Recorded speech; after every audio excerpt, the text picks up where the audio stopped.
Okay, I invite you to this lecture where we are discussing a few things. One, the first bit of this lecture will be about the factors that determine or control the type of ecosystem that will be found in a particular place. Then the second bit, we will look at features that make a certain place to be suitable as a habitat for any living organisms. So let's begin with the first bit where we discuss the factors that determine which type of ecosystem can be found in a particular place.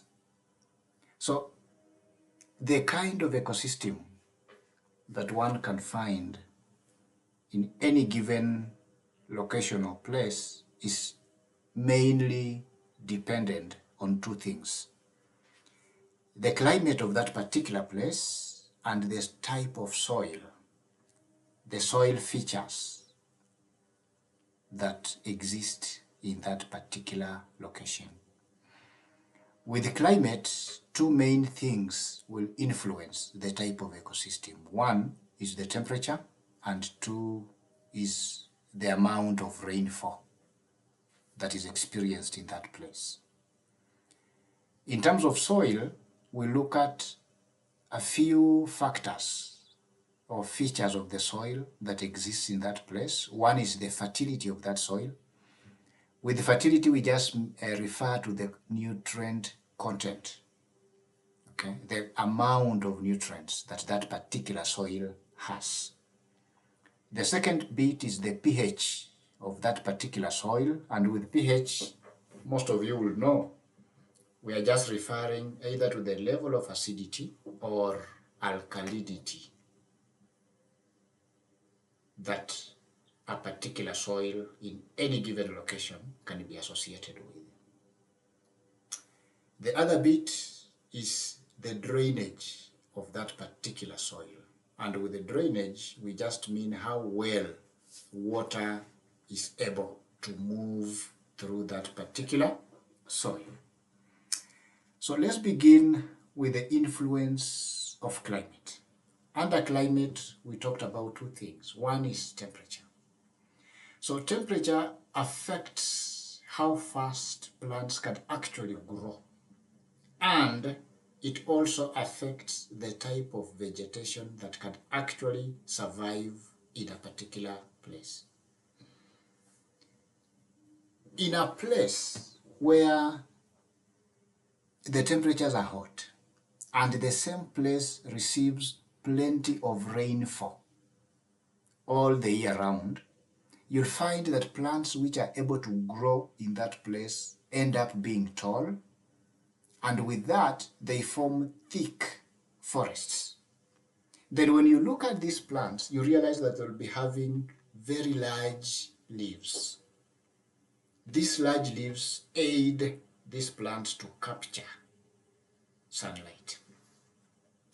So why is it that we have this type of plants in an area that is receiving hot temperatures and plenty of rainfall all the year round? So heat will help to speed up the plant growth. But with the plenty of rainfall that is received, it means that there is constant moisture in the area. So that constant moisture will help keep the soils fertile.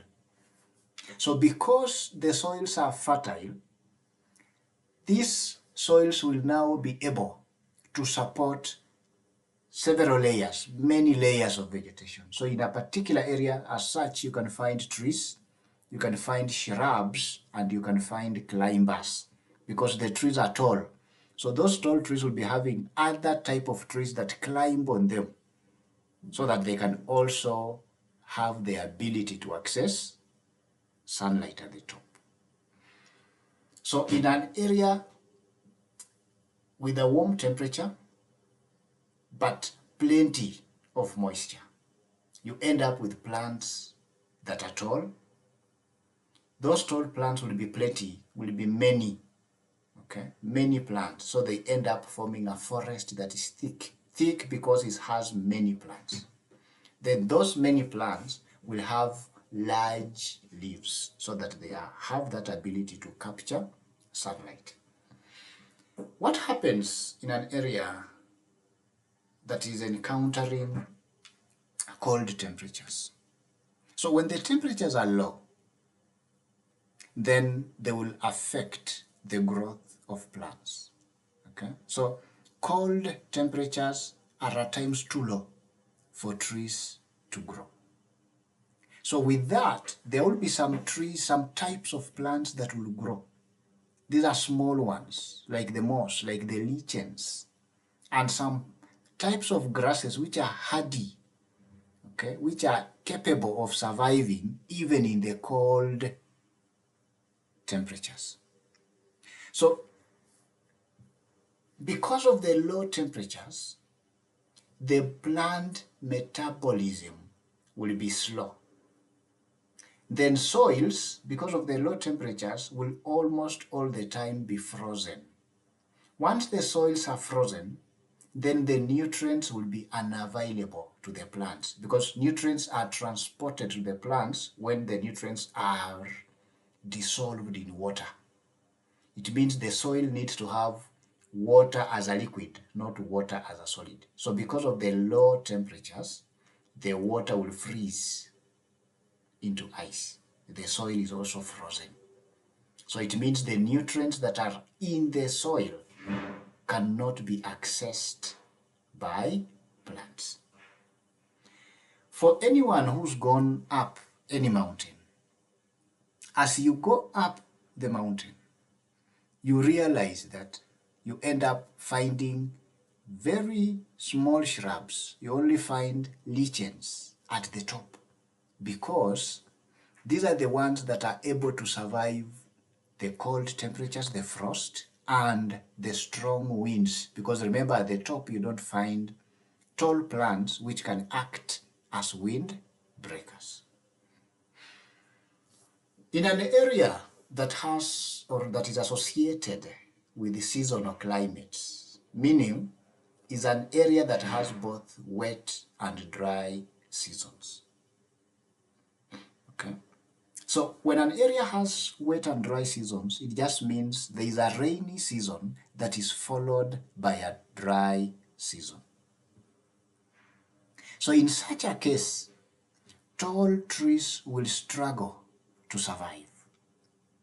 But on the contrary, grasses will most likely thrive compared to the tall trees. So why? Because the grasses have fairly deep roots and they can grow back quickly, either after a long drought season. But during the long drought season, most of the tall trees will have lost their leaves. They lose their leaves during a drought so that they can conserve water. So once the drought is gone, grasses grow back quickly, faster compared to the trees. So grasses then end up thriving better in such a place. Okay. So in terms of temperature, an easier way to remember how temperature and rainfall, because an area that has high temperature and has quite a lot of rainfall will both be hot and wet. In such an area, the type of trees, type of plants that you find, the type of ecosystem will be constituted by tall trees. Okay? But when you go to an area that is hot with the seasonal droughts, then you have many grasses and few trees. We refer to that as the savanna. You go to an area that is fairly cold, mostly on the mountain tops. The type of plants you find there are just lichens and the tiny moss plants. Okay. So that shows you how temperature is affecting the type of ecosystem, the type of plants, the type of life that you can find in a particular area. Remember, when you have tall trees, mostly, then you hardly can have some particular animals living in that area. When you have more grasses and few trees, that particular ecosystem will attract animals that graze, sababu nyasi inapatikana kwa wingi. So on the basis of the amount of temperature, that will determine the type of plants that are found in that area. And the type of plants that are present in a particular area will also determine the type of animals that you can find in that area. Okay? So temperature will impact plants, then the type of plants will impact the type of animals that can be actually present in a particular ecosystem. So as a tip, you can think of temperature as what decides whether an area will grow tall trees, short grasses, or only tiny moss plants and lichens. Okay? So when the temperature favors any of these, then the area experiencing that particular temperature will end up having that type of plant that is favored by the existing temperature. And that explains the type of plants you encounter in any given area. Okay? So let's look at the second factor, which is rainfall. So as we all know, rainfall is one of the most important factors which can determine the kind of plants and animals that are found in a particular area. In a simple way, when you have more rainfall in a particular area, we expect to have more plant growth. When you have less rainfall, you end up with fewer plants and a more dry area, constituting a more open land. So what happens when an area has high rainfall? When the rainfall is high, and in this case we are talking of around 1,500 millimeters per year and above, such a high rainfall will ensure that the soil remains moist most of the time. If the soil is moist enough, then large trees and many other layers, okay, many other layers will be able to grow in that particular environment. So such forests will have many animals, different birds, different insects. So it means that when you have an area with high rainfall, then you end up having large trees with different layers amongst them, but of great importance is the rich biodiversity that you find in such an area. Rich biodiversity just means many different animals, birds, insects, name all the type of life or living organisms that can be found in such a place.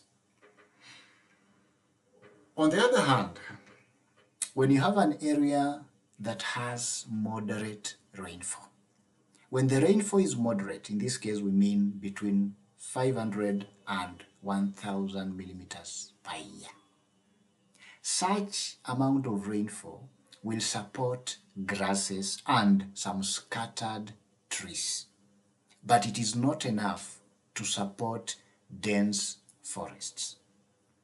Okay? So such an area which has moderate rainfall might experience a wet season. During the wet season, it means there is high rainfall. Then during that time now, the plants will grow fast.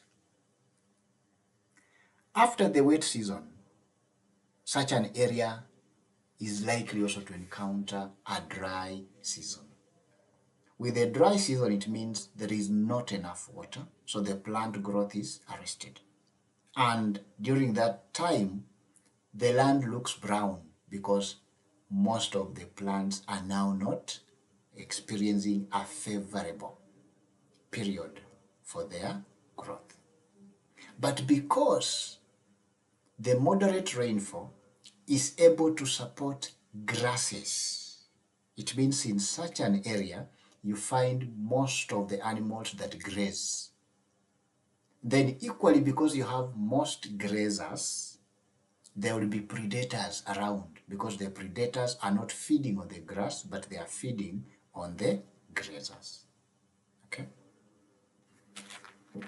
So let's proceed. I leave the examples and other things for you to read. On the other hand, when you have an area that is encountering or experiencing low rainfall, such an area is either a desert or a semi-desert in terms of being an ecosystem. So with the low rainfall, we mean anything below 300 millimeters of water per year. With such an amount of rainfall, it means the soil is dry most of the time. And because of the soil being dry, it then cannot support many different types of plants.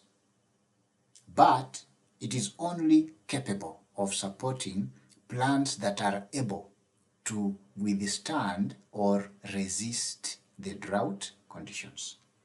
Such plants, for example, include the acacia, the cactus, and other succulents, because they are the ones that can survive in an area that is fairly hot and with very low rainfall.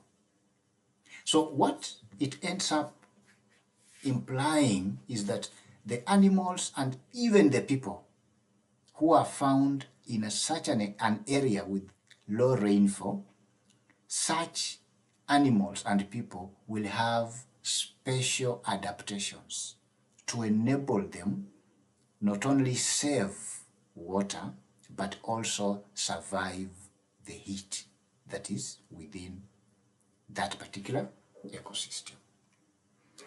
I leave the example there for you to read. Is about the Turkana area.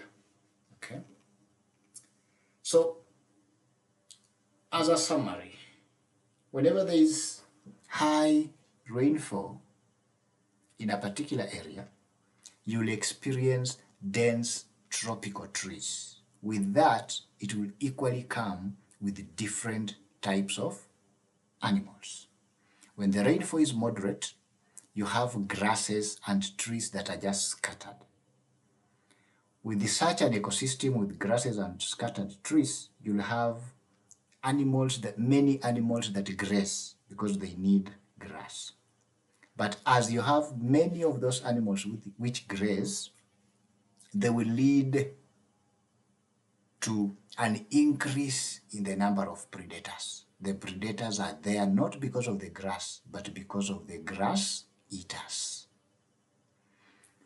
An area that encounters or experiences low rainfall will end up having types of vegetation that are able to withstand the low amount of water. Equally, the animals that are found in this area will also have adaptations to enable them survive the reduced amount of water. A quick tip to help you remember is that rainfall ends up to rule the type of vegetation that is present. You have a lot of rainfall, a lot of rain, you have thick forests, tall trees, with many other layers in between. You have medium rainfall, moderate amount of rainfall. You have a lot of grass and a few trees that are scattered in between. Very little rainfall means you have an area that's just made up of shrubs and other trees that are able to survive or to withstand the little rainfall. Okay? So let's now look at how soil can influence the distribution of ecosystems. Okay? So we know that soil will influence the type of plants that can grow in a particular area. And because animals depend on plants, then it means by soil influencing the type of plants, it by extension also influences the type of animals. Because if a particular type of plants are growing in an area, you expect animals that depend on those plants to be present in the area. So by soil influencing the plants, it indirectly also influences the animals that are present in a particular ecosystem. So the main soil factors that affect the distribution of the type of ecosystems include: one, soil fertility, which just means the amount of nutrients that are found in a particular soil. The second factor is soil pH. That refers to the level of acidity or alkalinity in a particular type of soil. The last is soil drainage, which just refers to the ability of water to move within that particular soil. Let's begin with soil fertility. So fertility just refers to how rich the soil is in terms of nutrients. Nutrients in this case, you can think of nitrogen or nitrates, phosphorus, potassium. So these nutrients are important for plant growth. So then it goes without saying that when the soil is fertile, meaning it is rich in terms of nutrients, then you expect that the type of vegetation that is present in that area will also be rich, what we refer to as lush vegetation. Okay. So different areas with fertile soils will support very good type of vegetation. Thick trees, okay, thick forests. You find areas with the coffee farms, tea plantations, maize plantations. Those are areas that have very fertile or rich soils. So the resultant forests will also provide habitats for different types of animals and even bird species. So it means when an area is rich, has rich or fertile soil, it will support very lush vegetations. Then within those lush vegetation, you expect that the lush vegetation will also provide habitats for different types of animals. So you end up having monkeys, lions, elephants, different bird species, different insect species, just because the soil was rich or fertile. On the other hand, if the soil is poor, the soil is infertile, then you expect the vegetation that is present to be sparse, very sparse. Okay? So unapata hapo ile mimea ama the plants zenye unapata kwa hiyo area zinakuwa ni ile ya kurukaruka, sababu udongo hauna enough nutrients, hauna rutuba ambao inaweza kusaidia kukuza mimea tofauti tofauti. You go to areas in the northern part of this country, because the soils in those areas are not as fertile, it now goes without saying that you end up with the area supporting only plants that are hardy, plants that are able to withstand the limited nutritive supply. Okay? Because you only find certain types of plants, you then end up now finding certain types of animals that are able to rely or to feed or to depend on the few plants that are found in an area having poor soils. The simple rule that you can remember in this case is rich soils is equal to rich vegetation.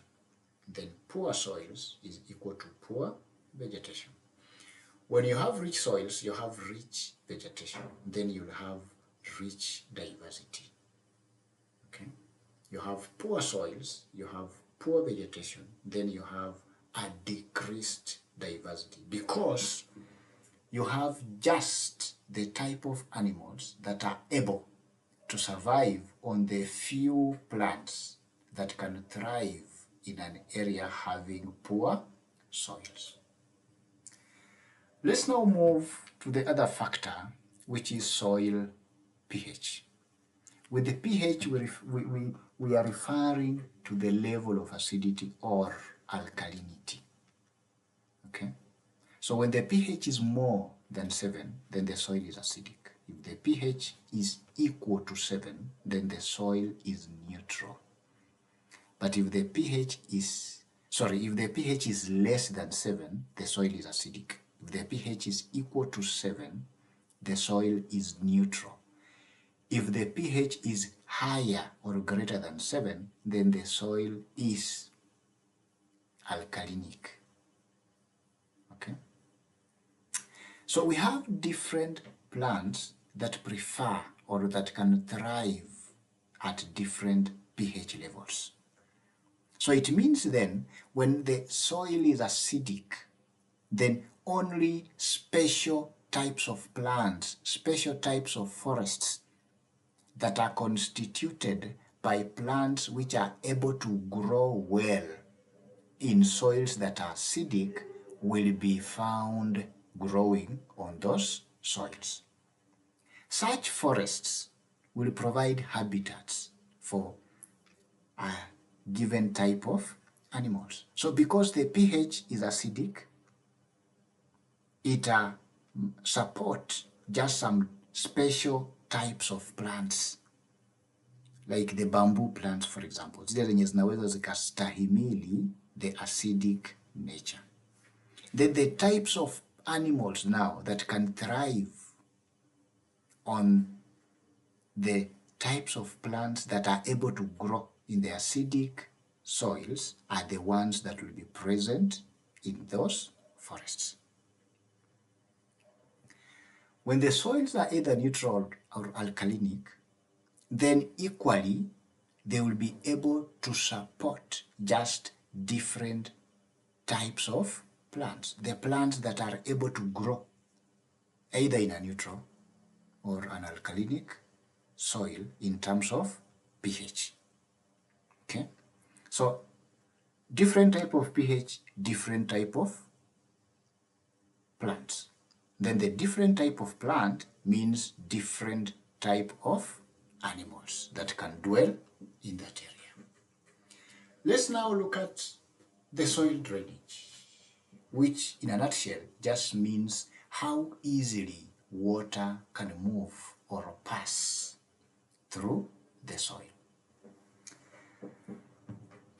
When the soil is poorly drained, inamaanisha maji hayapiti vizuri, then we can say that soil is waterlogged. The type of soil that is waterlogged either leads to a swamp or a wetland. When the soils are well drained, kumaanisha maji yanapita vizuri, then it means you end up now having either forest growing on the soils that are well drained or grasslands. Well-drained soils will end up supporting either farmlands, pali wanaweza panda mahindi, maragwe, ngano na mimea ingine, ama it will support natural grasslands, which will be now a favorable ecosystem for animals that graze. Okay? But on the other hand, if you are talking of a waterlogged type of soil with poor drainage, then it means in that type of soil, water is trapped. Mostly unapata hiyo udongo ni clay type of soil. So the type of plants that grow hapo, the type of animals that are found in a type of ecosystem where the water is trapped, those plants and those animals need to have features that will enable them to survive in that type of ecosystem. What has made the ecosystem to trap water is the poor drainage. The soil is not well drained, so the soil becomes waterlogged. Maji huwezi pita, maji inakaa kwa hiyo udongo. Hapo unapata mimea na wanyama ambao wako na characteristics that will allow them to exist, to survive, to live in that particular environment. Okay. So, as a summary, in terms of the soil factor, so soil fertility, how rich the soil is in terms of nutrients. If you are talking of a rich volcanic soil, it means high nutrient amounts, then you end up with forests or farms. If the fertility is poor, then you end up with a desert ecosystem where shrubs and sparsely distributed grasses are present. In terms of the soil pH, if the soil is acidic, meaning the pH is lower than 7, then you only end up with the type of vegetation that can survive in an acidic type of soil. For example, it's the bamboo forest. But if the soil pH is either neutral or alkalinic, then it can support a diverse. Either you have grasslands, you have acacia trees, okay? In terms of drainage, if the soil is poorly drained, kumaanisha maji hayapiti vizuri, sasa maji yatabaki kwa huo udongo, then you end up having a swamp or a wetland as the ecosystem. The type of plants, the type of animals you find in the swamp will be different because they must be adapted to that particular type of environment. On the other hand, if the soil is well drained, then you end up either having crops or grasslands growing on that type of soil. Okay? So, the key takeaways from this section is, of course, remembering that an ecosystem refers to the interaction of the living and the non-living components. So the biotic and the abiotic factors with their environment. Then when you talk of a habitat, you mean the exact place that an organism lives. Something that you can talk of as the address. Where does this organism live? That is its habitat. The term niche, however, means what that particular organism actually does. Okay? What the organism does. So, when different organisms need the same resources, and if those resources are limited, then competition will happen. Okay? Then competition will be the result. The type of vegetation that grows in a particular area is controlled either by climate or by soil. Soil will mainly determine how healthy the vegetation will be. But now when you combine climate and you combine the impact of climate and the impact of soil, then they will determine the kind of ecosystem that can be found in a particular area. Okay? I give you an easy analogy for students which you can read by yourself. Okay, we now move to the second bit of this lecture, where we now ask ourselves, we've seen that a habitat is the exact place, the natural place that an organism actually lives. But what is it that can make a habitat to be suitable?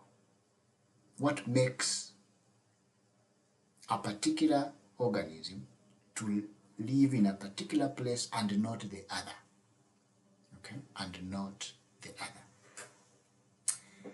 So we've said that a habitat is the natural home of an organism, meaning is the place where the organism will find its food, will find its shelter, will find space, and that home should also provide the right conditions for that organism to live, to grow, and most importantly, to reproduce.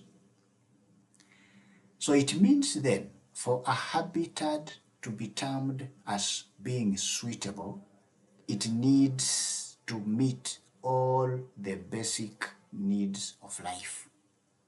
Because if a habitat is suitable for a particular organism, then it means that organism can derive all the needs that it requires for the organism to do what? To live. If it does not, then the organism will be forced to move to a different habitat.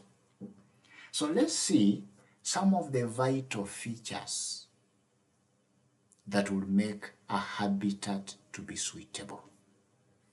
The first is the availability of food and nutrients. It goes without saying that we need to eat so that we can get energy to help us continue living. So it means then for a particular animal or even plant to live in a given area, that area should be having the type of food that that particular animal or plant needs. And it's not just about the type, but also it should come in the required amount. Okay? So it's not just about the food being available. It has to be available, but in the required amount. Kama haipatikani kwa kiasi ambayo hiyo mnyama ama ule mmea unahitaji, then huo mmea hautaweza kuishi hapo. Huyo mnyama hataweza kuishi katika yale mazingira. Sasa itabidi ufanye namna gani? Labda itoke iende kwa kutafuta mahali pengine. I give you examples and case studies which you can look through. The second feature is water. We know we need to drink water. It helps us in cooling and other body processes. Equally, you find that there are some organisms that actually are aquatic, kumaanisha zinaishi ndani ya maji. Lakini kuna zingine ambazo zinahitaji maji in a regular basis. So they live on land like we do, but we need water to drink, we need water to bath, we need water to do all manner of things.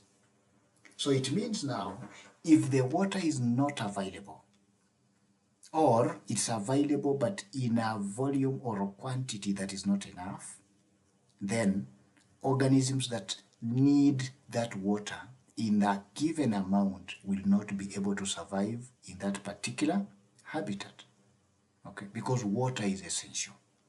Again, I give you examples there.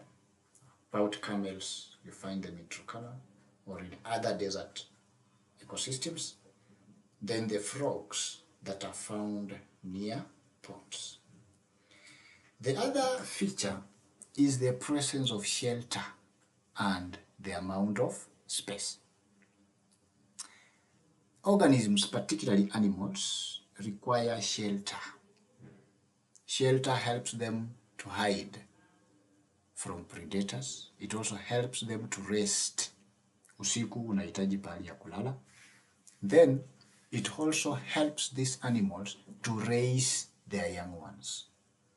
So the shelter, the amount of space that is present in a particular place should be enough so that overcrowding is prevented. Once there is no overcrowding, then it means competition not only for food, but even the mates and other factors will be reduced. If there is high competition, then survival for the fittest. But if the space is enough, if the shelter is conducive, then the organism in question will find that habitat to be suitable. The other factor or the other feature is climate and the physical conditions. In this case, climate refers to things like temperature, rainfall, sunlight, humidity. And all these things will determine what can live where. When temperatures are too high, only organisms that are able to withstand high temperatures can actually live in that place. If the rainfall is too low or too high, it determines which organism can withstand that amount of rainfall. And for sunlight and humidity as well. So when the conditions are extreme, then such extreme conditions will limit not only the number, but the type of organisms. Okay, so when conditions are extreme, the number and types of organisms that are present in a particular ecosystem will differ, or in a particular environment will differ. The other factor is whether they are predators or competitors in that particular area. Predators ni wale wanakula, na competitors are those ones that come in and also want to use whatever a particular organism is using. So competitors are the animals that are using or relying on the same either food. Okay, they are competing for a particular resource that is present in a habitat. So when there are too many predators or there are too many competitors, then that particular habitat is unsafe if you are talking of predators, or is unsuitable if you are talking of competitors. So animals and plants in general will prefer areas where they can get resources with less risk. If you can get a resource but with a very high risk, then your ability to survive can easily be compromised. When there is competition, it can easily also escalate the risk level, because competition inaweza fanya zianze kupigana. So the presence of predators, the presence of competitors, hiyo pia inafanya a particular habitat either to be suitable or unsuitable. Okay. The other aspect is the extent to which a particular organism is adapted to that given habitat. Think of, for example, why you find camels in a desert environment, because the camels are able to withstand the desert conditions. They have adaptations making them suitable to survive in that particular habitat. So a habitat is suitable only for organisms that have the right adaptations. The adaptations refers to those features that help those organisms to survive in that particular ecosystem or in that particular habitat. Think of why you only find mangrove trees along the coast. It's because the mangrove trees have the ability within their roots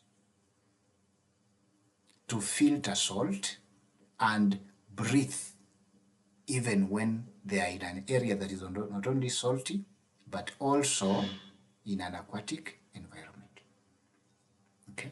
So what makes them not to survive in Lake Victoria, for example?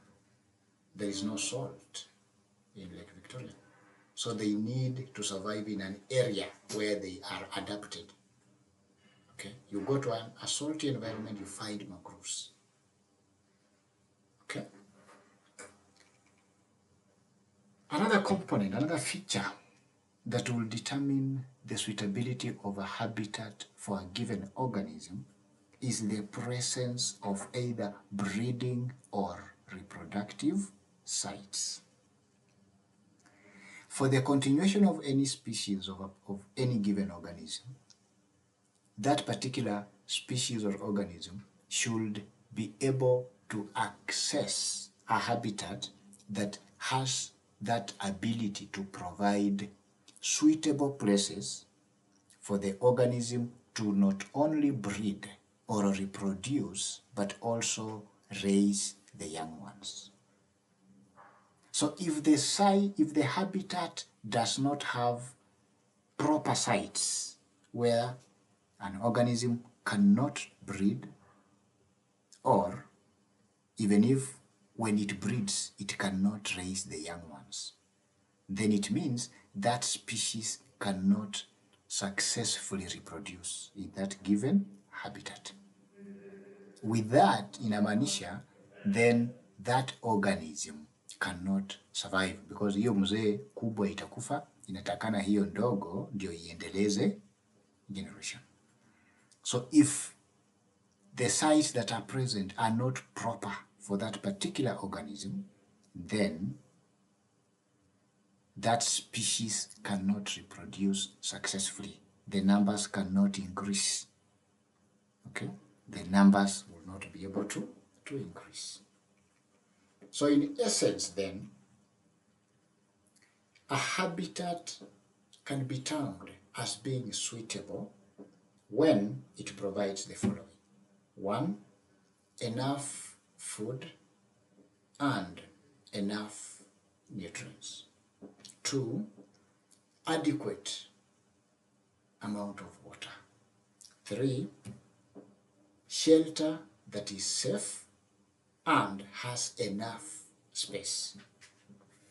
Next, climate and physical conditions that are favorable for the organism. Okay.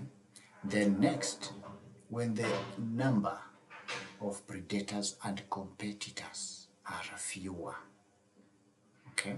Then also, the breeding sites present in that particular habitat should be suitable for that organism. Then last but not least is when the adaptations that the organism has matches the conditions that are present in that particular habitat. When a habitat has these features, then we can say that that habitat is actually suitable for the occupation of certain living organisms. So in short, a habitat is not just suitable because it exists, but it is suitable when an organism's needs and adaptations fit perfectly with what that particular environment can provide.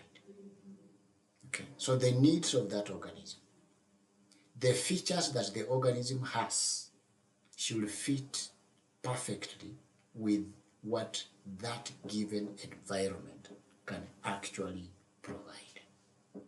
Okay? If a habitat has what that organism needs, then if an organism has features that are compatible with a particular environment, then we can say that that environment is a suitable habitat for that particular organism. So with that, then we end this lecture. Listen to it, read these notes. You have an issue, you have a question, you can reach me. All of you, I'm sure you have my contacts. Thank you for now, and I look forward to the next lecture. Asanteni sana.